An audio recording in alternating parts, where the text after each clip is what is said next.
Okay, part 5, managing your brain and your intellectual stimulation. So part 1 was to stim, which is that limbic system regulation. Part 2 was getting that solitary space. And then you want to look at your sensory needs, and you want to make sure you're in a space where all your sensory needs are there. Then you want to actually look at your intellectual stimulation. Now, in some times, some situations, you might have just finished a task and everything you're hyper-focused on is done. And that's when you're in what I call like a no man's land, where you don't have something to hyper-focus on. So in that situation, you need a new hyper-focus. Our brains, when they don't have excessive amounts of stuff cracking, we don't cope.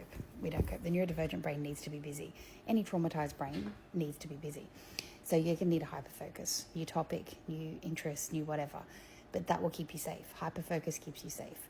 The analogy of sitting, resting, think about nothing does not work for neurodivergent people. Let me say that again. We are not good to meditate. Meditate meaning relieve your brain of everything. We need a focus at all times. If you're overstimulated, so you've got too much going on, 100 million things, you're trying to process everything at once, then in that situation, you need to, again, think about something totally different.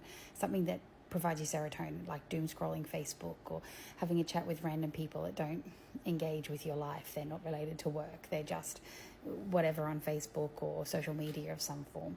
Looking at art, looking at music, things that aren't related to your work and your life. That's how you can intellectually stimulate yourself in a way that doesn't cause more damage. The inattentive ADHDers, the hyperactive ADHDers, you need to have a different source of intellectual stimulation. But don't mark me wrong, the neurodivergent brain cannot be bored. That is not a helpful place for it.